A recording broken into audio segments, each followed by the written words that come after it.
اليوم كنشكركم. غادي نوضعكم امام احداث والواقع اللي عشناه. جدول الاعمال 48 نقطه. ما بين هاد النقاط واحد 7 نقاط مرتبطه باحتلال الملك، و3 مرتبطه باحتلال الملك داخل ساحه جمع الفنا. السلام عليكم. اللي الاخ سيسي كوري تيقول في البلاغ ديالو، لان تاكد لنا من طرف الصحفي ان هذا بلاغ رسمي موقع من طرف سيسي كوري. نجي دابا نجيب لك شي كرسي. تيقول لنا في البلاغ ديالو هذه النقطه ما كانش عليها تجي لجدول الاعمال. هذه النقاط اللي تتعلق بساحات جامعتنا قانونيا خصها ترجع لجدول الاعمال، لان ماشي من اختصاص العمده. اكيد الفصل 50 من الميثاق الجماعي يعطي الاختصاص للعمده فيما يخص احتلال الملك، باستثناء اذا كان قرار تنظيمي مصادق عليه من طرف المجلس الجماعي فيما يخص ساحه جامعتنا، ونظرا للطبع الخاص ديال ساحه جامعتنا. المجلس السابق شهر ابريل 2009 كان صادق على قرار تنظيمي، لذلك اي تعديل ما كيبقاش من اختصاص العمده بل باختصاص المجلس الجماعي. علاش هذه النقاط جات؟ حنا كمجلس جماعي فاجئنا بحادثه تدخل مباشر من طرف ممثل السلطه المحليه، وراه بعض الاخوان كانوا حاضرين معنا، ويقول سيسي كوري في البلاغ ديالو بان ما تدخل لا ممثل الولايه لا اي واحد لا اي حد. في الوقيته اللي حنا عندنا تعرفوا بان التراث تسجل، بان كاتب العام ديال الولايه جا تاكد من هذا الكلام وجا تصنت للتسجيل، والمحاضر ديال المجلس الجماعي كتبين بان كان تدخل مفاجئ من طرف سيد ممثل السلطه، ماشي مفاجئ وتاريخي، لان اول مره في حياه المجالس الجماعيه تاع مدينه مراكش اول مره ممثل السلطه ياخذ الكلمه بطريقه ما تحترمش المساطير والقوانين، وتيوجه للقاعه، تيطلب من القاعه باش تحسن في هذا الموضوع، وتيفسر واحد الوضعيه اجتماعيه، تيقول بان هذا السيد مرضي الوالدين، وتيطلب من القاعه باش تحسن في الموضوع. انا تخبرت بهذه المساله، اتصلت هاتفيا بسيد الولي، قلت لها ولتي هذا تراجع خطير تاع الديمقراطيه، تدخل السلطه المحليه بطريقه مفاجئه داخل الجلسه وتوجهه القاعه. الله يجازيك بخير، هذا السيد يسحب الكلام ديالو. عاود تدخل ممثل السلطه قال انا ما تنوجهش ولكن ما سحبش الكلام ديالو، وزاد اكد تيقول لهم انا اللي تتهمني هي هذه النقطه، والله يخليكم ما ترتبطوهاش بالنقاط الاخرين، لان النقاط الاخرين عندهم نفس الطابع، احتلال الملك في ساعه جمع الفن. دونك اللي كان تيهم ممثل السلطه هو هذه النقطه يحسن فيها المجلس. اش بارك الله عليك، على بالك تفضل استاذ. ما خصنا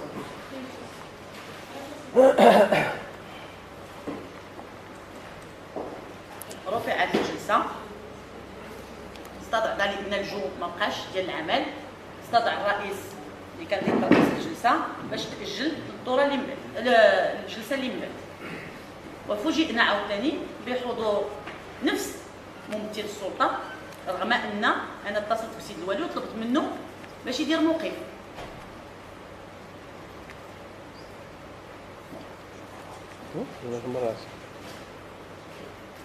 تم المصادقه على هذه النقطه في الوقيته ديال المجلس، في نفس النقاط ما دارش موقف. هذا نعتبروا بان هذه المساله غير عادله، رغم ان المجلس السيد نفسه علاش نرخص لواحد وما نرخصش الاخرين.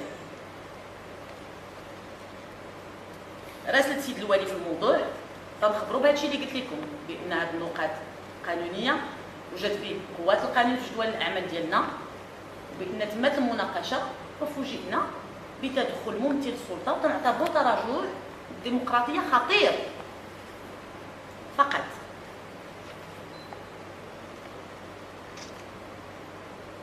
لذلك تنتفاجئ فاش تنقرا الجرائد بان سي خلفي يؤكد بانني تلاقى بيا في المؤتمر ديال لاباد وطلب مني اكيد باش ندعم هذا الاخ مول هذه الرقصه.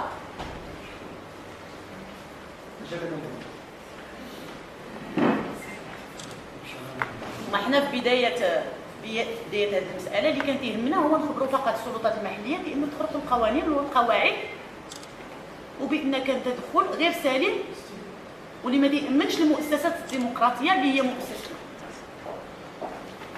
فاش خرج هذا الشيء في الجرائد ديال السي الخلفي اتصلوا بيا بالاخوان واكدت لهم انا كنت واقفه مع السي الخلفي في المؤتمر ديال لاباد مع واحد المجموعه الناس منهم سيد الوالي منهم المسؤولين لا الوطنيين لا المحليين لا الجهويين وقال لي الله يجازيك بخير تعاوني مع هذا السيد وراه ما تيدلي عليك الا الخير. قلت له الحمد لله انا في مراكش راه ما تيدلي عليا حتى شي واحد شي حاجه خايبه وهذا راه مواطن كي اي مواطنين اللي كان حقه راه غادي يدير ولكن المشكل السيد نفسه اولا وثانيا فسرت ليه الحساسيه الموضوع. قلت له هذا الشيء راه مرتبط بساحه جامعتنا وساحه جامعتنا عندها طابع تاريخي وطابع خاص وهي القلب ديال مراكش. وإلا ما دبرناش بالعقل ساحه جامعتنا كونوا على يقين بان لا السياحه لا الصناعه التقليديه لا الاقتصاد المدينه ككل غادي يكون فيه راسها. بهذه الكلمه وهذه العباره تنقرا في الجرائد بان اتصل بيا السي الخلفي في التليفون ما اتصلش بيا. تنقرا بان ضغط عليا السي الخلفي. اولا انا ما تنقبلش على راسي شي واحد يضغط عليا ولا ضغط عليا اي واحد راه كاين الحمد لله مؤسسات في هذه البلاد اللي تيحميو. لكن اكيد طلبني السي الخلفي هذه المساله قدام واحد المجموعه الناس. نقطه استفهام ومن حق اي مناضل ومن اي مواطن يسول كيفاش هاد ممثل السلطه تيتدخل اول مره ومره تاريخيه داخل المجلس وتيخرق القواعد ولا المساطير والقانون وتيدافع على واحد النقطه اللي هذه النقطه تشبه النقط الاخرين وتيقول ما ترتبطوش هذه النقطه بالنقطه. دونك ماشي تدخل اطار واحد الموقف شامل بل هو يدافع عن سي بوعصيطه. علاش دابا؟ واش تقاسوا شي مصالح؟ واش كانوا وعود؟ الحاجه الثانيه هو تنطلب من السي سيكوري ودرتها بطريقه رسميه برساله اللي خرجت من البيرو دوك تنقول ليه اي ملف كامل ماشي كدا يثبت الورقات اللي مشكوك فيه بطريقه او اخرى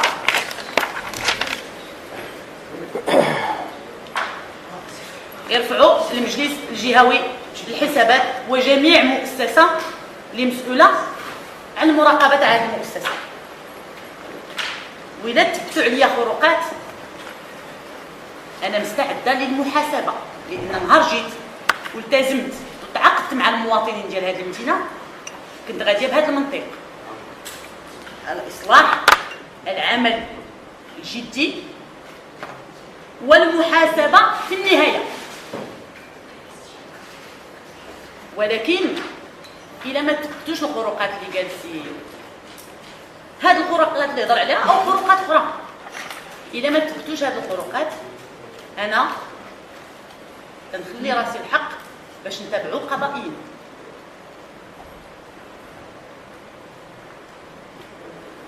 هادشي فقط باش نعطيكم الجو العام واذا سمحتوا لي ندخلوا في التفاصيل.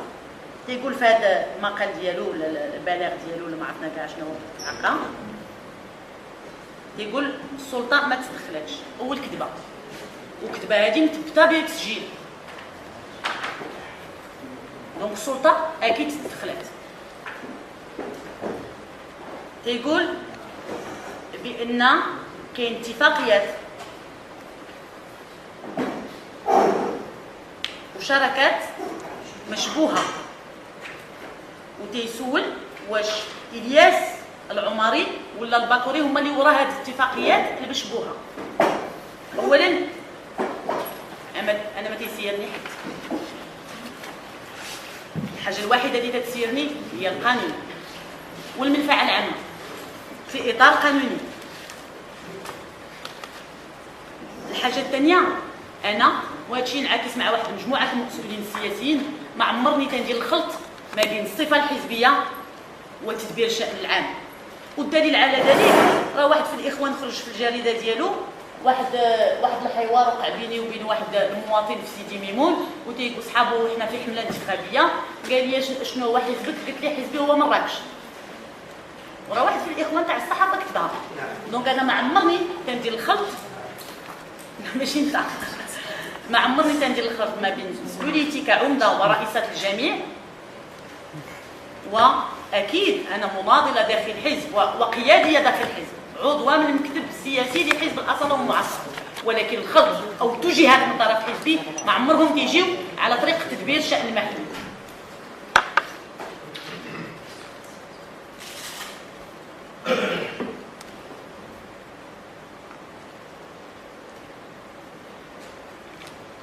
دونك هاد الاتفاقيات المشبوهه هما عددهم لا خديجه ديك 8. هاد 8 اتفاقيات كلهم متصدق عليهم بالاجماع، جايين في اطار المخطط 800 بالاجماع وبحضور سيسي كوري، وسيسي كوري صوت عليهم. كاين اتفاقيات رياضيه، كاين اجتماعيه، كاين ثقافيه، كاين اللي عندنا التزامات ماليه، كاين اللي ما عندنا التزامات ماليه بل فقط اراده للاشتغال. وهذا ما يسمى بحسن التدبير، لان اللي تيبغي يسير بوحدو راه ما توصل حتى النتيجه. وما هادو من التوصيات ديال المجلس الجهوي للحسابات بان خص المجلس ينفتح على مؤسسات اخرى ويربط ويدير اتفاقيات. وهاد 8 اتفاقيات الا كان مشكوك فيها لانه هو تيهضر في هذه الدوره، وحنا مستعدين نعطيكم الجرد ديال جميع الاتفاقيات من بدايه هذا المجلس، علاش صدق عليهم سيسي كوري الا مشكوك فيهم؟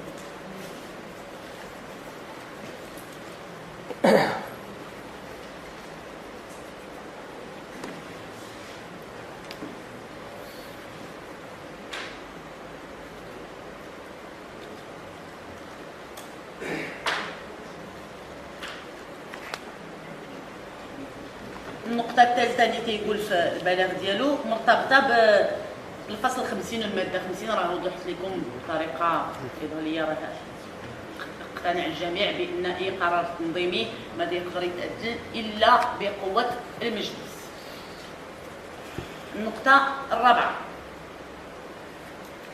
تيقول أعطيت تراخيص اقتصادية لمقاعد مقاهي مراكش. سيسي كوري تيقول انا عطيت التراخيص. اولا التراخيص ماشي انا اللي تنوقعهم، وفي بدايه المجلس باش نقويو سياسه القروض وباش نقربوا الاداره للمواطن كنت خديت القرار، كانت مناقشه طويله مع الاخوان في المكتب، وقررت باش نفوضها للمقاطعات، باش المواطن اللي ساكن في المحاميد ماشي ضروري يجي حتى المجلس الجماعي تاع مراكش باش يقبض الترخيص الاقتصادي. وكون كانت عندي شي رغبه ما غاديش نفوض هذا القطاع، غادي نخليه بين يديا وندير به ما بغيت، ما تيفرض عليا حد نفوضو. دونك اي ترخيص توقع من طرف المسؤولين راه موقع من طرف المقاطعات في اطار التفويض. والتفويض الواحد والرئيس الواحد اللي ما عندوش تفويض اللي كان تعطاه وتحيد ليه لان توصلنا بشكايات هي مقاطعه سيدي يوسف، لان كانت تثبتوا خروقات وتوصلنا بشكايات، وكون توصلنا بشكايات من مقاطعات اخرين غادي نقوموا بنفس العمليه، نحيدوا تفويض الرئيس وبس. ثانيا السؤال ماشي هو نعطي الناس مقربين الناس تاع الحزب هو واش تعطيو امتيازات اللي ما تعطوش للمواطنين. ما يمكنليش انا نقول لواحد المواطن لان عنده علاقه عائليه معايا لا سيدي ما باقي تبيع ما باقي تشري في مراكش قتل راسك حتى ما نبقى انا عمده. عيب وعار كنت تعطى الناس امتيازات وتنتحدى اي واحد وانا مسؤوله على كلامي اليوم ومسجله. عمرني هزيت تليفوني واتصلت بمسؤول كيف ما بغى يكون باش يدوز شي ترخيص ولا يوقع شي حاجه اللي ممنوعه ولا حتى اللي ما ممنوعاش، حتى اللي قانونيه ما تنهزش تليفوني عستك شي حاجه غير قانونيه. وتنعاود ناكد حنا مستعدين باش نديروا لجنه من داخل المجلس تراقب هذه الترخيصات، ومستعدين الا كانوا عندهم ملفات يعطيهم لينا نرفعوهم للمجلس الجهوي للحسابات والمفتشيه العامه لوزاره الداخليه باش تحقق في الموضوع. ما بين النقاط اللي تذكر سي كوري سمحه الله تيقول ملف شركه اللوحات الاشهاريه مشهوره، يقول مشهوره جميع تعرفاش تيقصد. حنا راه بعضياتنا وحنا راه ولاد مراكش وراه متبعين الشان المحلي اولا انا فاش دخلت المجلس ما لقيت حتى شي تدبير دار في هذا الاطار، حتى شي اجراء. في 2010 لما توصلت بطريقه رسميه بالتقرير ديال المجلس الجهوي للحسابات، اول حاجه درت هي رسمت الشركه. تنقول لها الله يخليكم بناء على الدوسيات ديال المجلس الجهوي للحسابات حنا راه بغينا نفتحوا المنافسه وراه غادي تستدعوا من طرف المجلس الجمعي كأي شركه اخرى اللي مستعده تساهم في هذا القطاع. وكذلك راسلتهم تنقول لهم المجلس الجهوي للحسابات اكد لنا بان ما تتخلصوش الاناره العموميه، وراسلناهم وجاوبونا.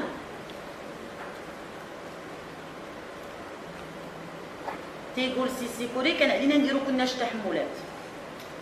دابا غادي ماشي القانون الدوريه تاع وزاره الداخليه، والقانون اقوى من الدوريه، مساله تتعرفوها.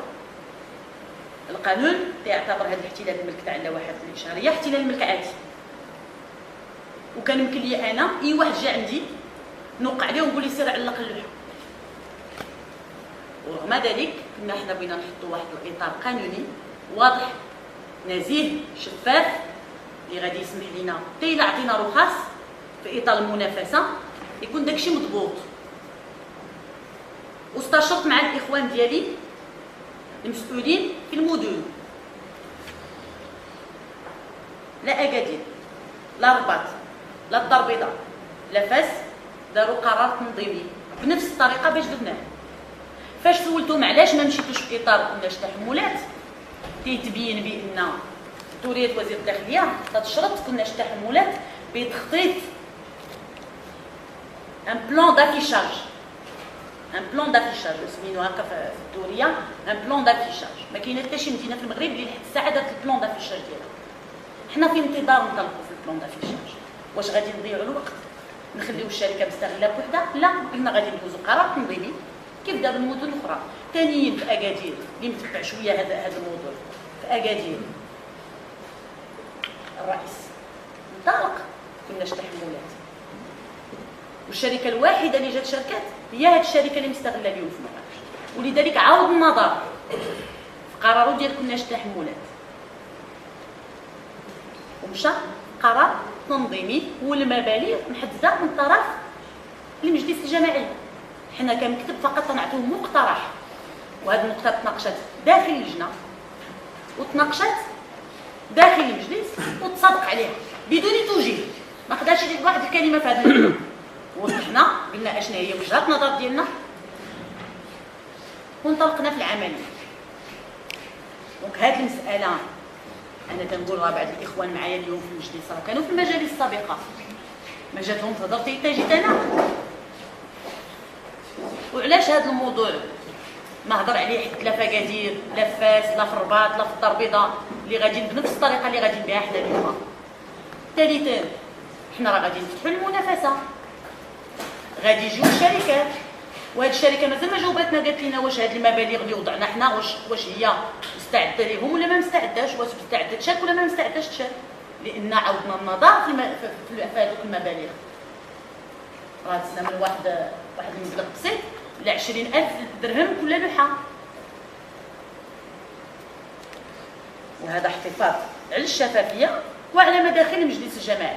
في الوقيته اللي انا كنت انتظر الاخوان يهنيوني على هذه الجرأه ديالي، تنتفاجئ بان واحد المجموعه اللي ما عمرها كاع طرحت هذا الموضوع ما طرحته حتى هذا المجلس، اللي هو المجلس الواحد اللي دار التدابير والاجراءات في هذا الميدان، وراه جميع الرسائل موجوده، والاخوان الا بغاو يشوفوا الوثائق حنا راه ما عندنا حتى شي مانع.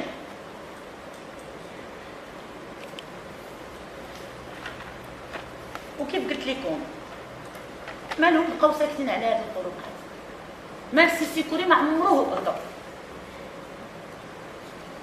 فينا هما هاد الملفات اللي توضعوا قدامنا وتنتحداه الا عطاني ولو هي جرد او لائحه تاع الملفات اللي مشكوك فيها، الا ما راسلتش المجلس الجهوي والمفتشيه العامه. بغيت نقول لكم انا ما مع السي بوعصيده، ما ضد السي بوعصيده، لان قرينا بعض التصريحات بان وضعيه اجتماعيه خانقه وقاهره، والله يكون في عوان. انا الاولى تنقول اي مواطن ما كانش بحالو الله يكون في عوان. وانا ما دخلت للسياسه غير باش نتمنى هاد الساكنه مراكش المستوى والمعيشه ديالها تحسن، ولكن انا راه ما تنسيرش وما تندبرش في العاطفه. هاد السي بوعصيده اللي هو مناضل على ما كتبوا بعض الجرائد، مناضل ديال العداله والتنميه، علاش انا بغيت نصفو بوحدو؟ علاش ما نصفتش الاخت اللي النقطه 24 حتى هي تطلب احتلال الملك داخل ساحه جامعه الانسانه معاقه وهجاله وما عندها حد؟ وعلاش ما نصفوش هاد المعطلين ديالنا ونطبقوا عليهم المحضر ديال 20 يوليوز؟ هاد الشباب اللي حنا بانين عليه الامل اليوم معطلين كثار كيجيو عندنا المجالس، ومع الاسف ما لقيناش حنا الحلول ليهم، والحلول بيد الحكومه وكانوا وعود من طرف حكومه سابقه. اذا كانوا هما عاطفيين حتى حنا راه عاطفيين، راه لا يعقل لان قريت في التصريح تاع السي الخلفي الا كان هذا المواطن مناضل من العداله والتنميه داكشي علاش ساعدوه، ماشي هادشي علاش اتفقنا معاه مع النهار الاول. لماذا هذا السيد غادي يستخدم واحد الامتياز؟ واش حنا نرخصوا للجميع؟ واش ما عندناش هاد التخوف غدا انا يمكن ليا على هذا الحساب راه غادي نرخص 10,000 واحد وما يمنعني حد؟ اي واحد جاب ليا ملف اجتماعي صعيب غادي نرخص ليه. التصريحات ديالهم لا سي سيكوري لا سي الخلفي لانهما تيتعاطفوا مع الفقراء